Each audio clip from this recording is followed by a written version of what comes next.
Okay, we're in Second Kings chapters 5 and 6, and I got to tell you, Elisha has uh, he's just there's some great things that happens in the life of Elisha, and he is just completely on board with God and following what he wants to do, wants God to do in his life, and he is so obedient to what has taken place. So let's get into chapters 5 and 6, and we're just going to see some cool stuff. I'll show you a picture of one artist's rendition of what's taken place, but this is just a two chapters built on faithfulness and following God and what can happen when you do that.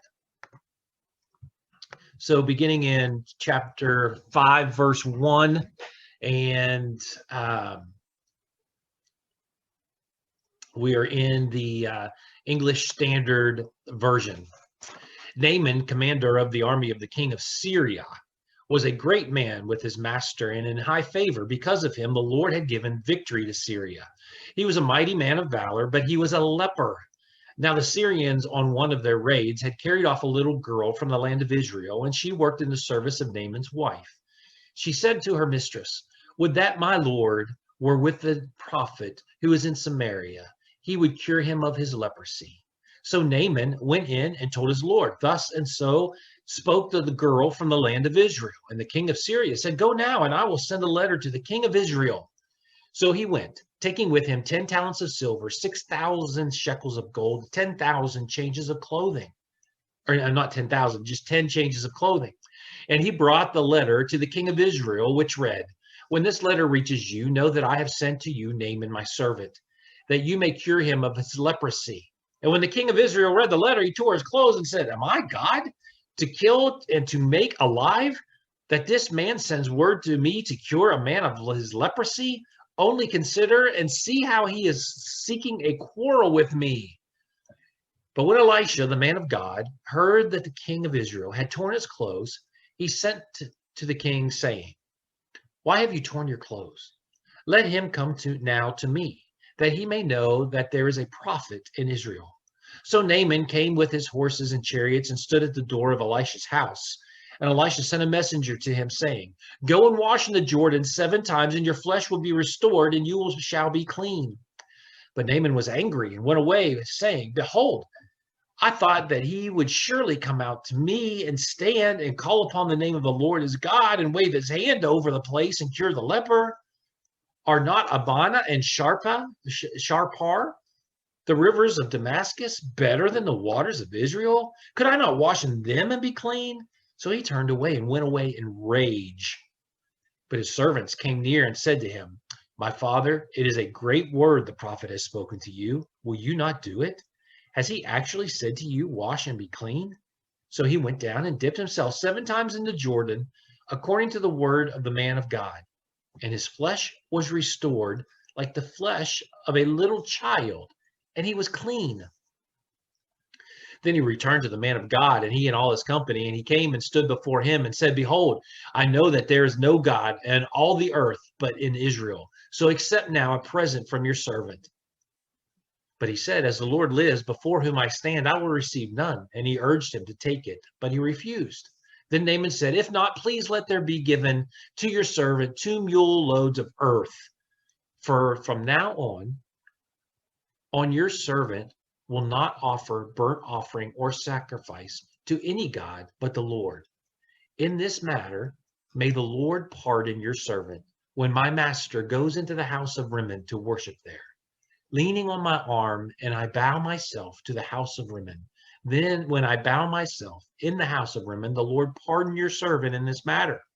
He said to him, "Go in peace." But when Naaman had gone from him a short distance, Gehazi, the servant of Elisha, the man of God, said, "See, my master has spared this Naaman the Syrian, in not accepting from his hand what he brought. As the Lord lives, I will run after him and get something from him." So Gehazi followed Naaman, and when Naaman saw someone running after him, he got down from the chariot to meet him and said, "Is all well?" And he said, "All is well. My master has sent me to say that there have just now come to me from the hill country of Ephraim 2 young men, the sons of the prophets. Please give them a talent of silver and 2 changes of clothing." And Naaman said, "Be pleased to accept 2 talents. And he urged him and tied up the 2 talents of silver in 2 bags with 2 changes of clothing and laid them on 2 of his servants.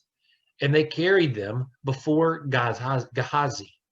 And when he came to the hill, he took them from their hand and put them in his house. And he sent the men away, and they departed. He went in and stood before his master, and Elisha said to him, "Where have you been, Gehazi?" And he said, "Your servant went nowhere."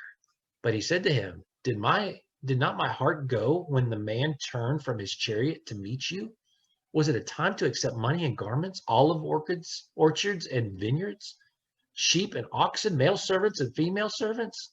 Therefore, the leprosy of Naaman shall cling to you and to your descendants forever. So he went out from his presence, a leper like snow.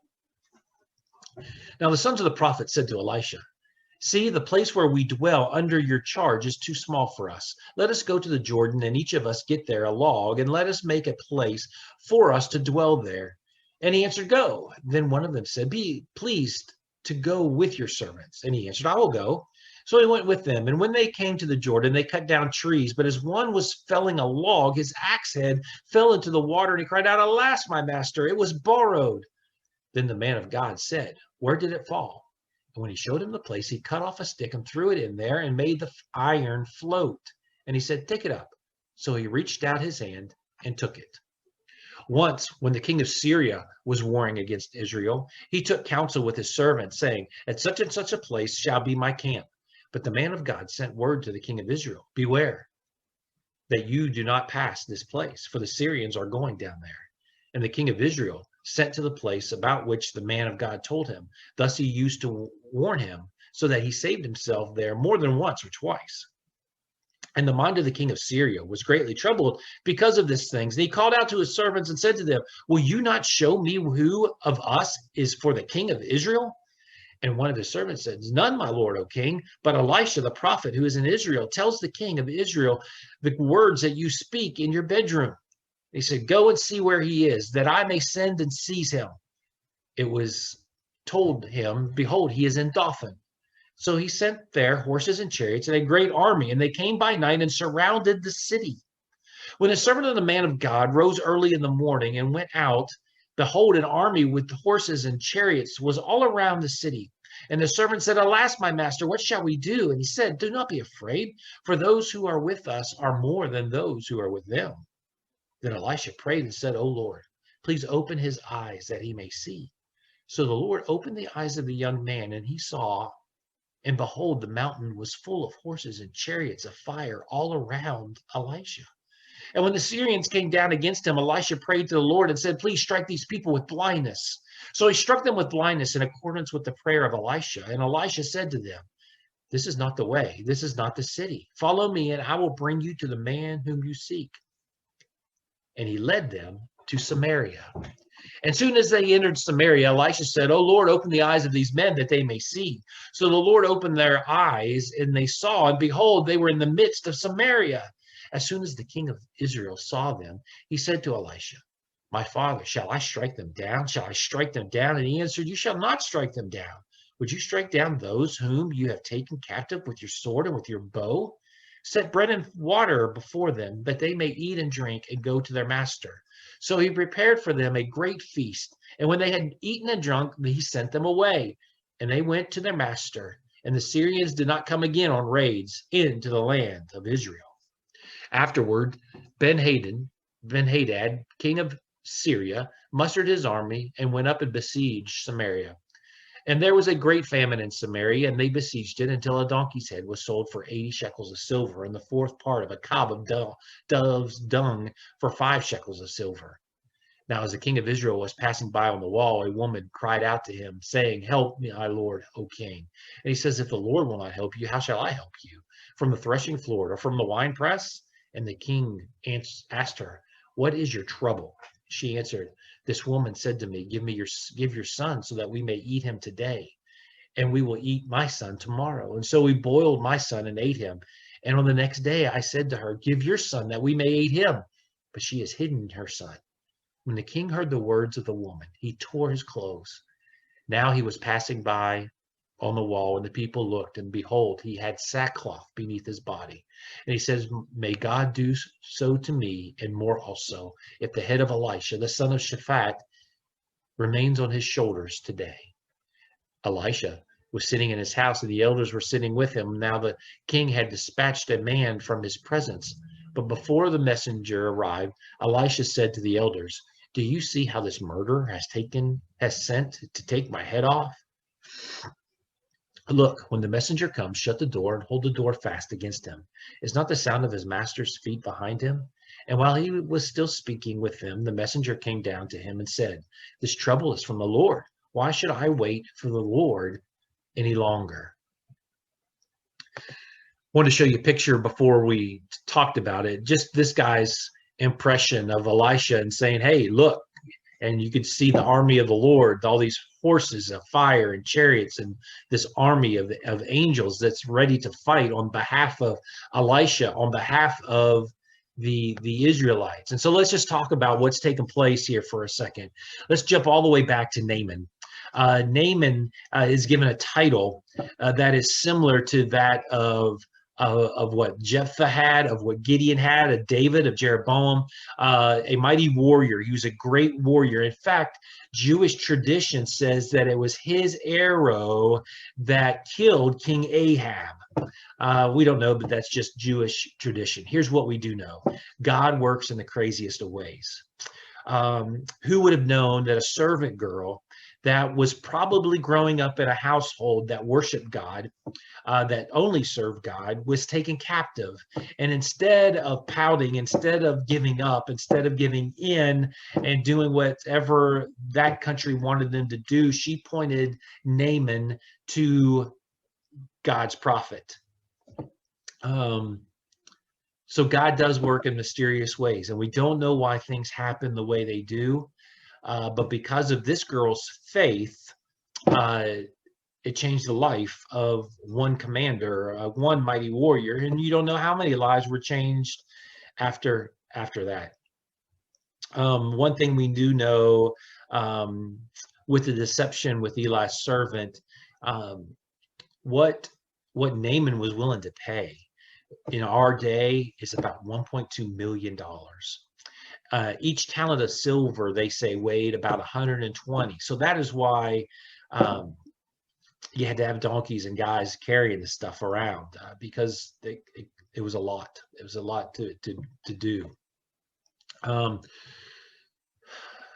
For us, God speaks to us in the little things. It's not the big things. So that's why it's important for us to be faithful in the little things, because if we're not faithful in the little things, how can we expect God to think that we're going to be faithful in the big things? If our eyes could only be open to what is happening, to only be open to seeing what God sees in our spirit world, and the battles that are being fought on our behalf, or the times that we've been protected, we are just ignorant of all of that is going on. And we need to trust God, and we need to be faithful. Sadly, too often sin blinds us to what God wants us to do. And so our role is to be as open and honest and blameless before God as we can. In the end, it says that it's the Lord's fault. And the reality is that God predicted all this to happen in Deuteronomy 28. The king knows that all of this is happening to him and his country because of his unfaithfulness and the unfaithfulness of the Israelites. So he knows where the blame is fallen, and that parents would eat their children, God predicts in Deuteronomy. That's how bad it got. And we need a time of revival, which we're going to see take place. Have a great day.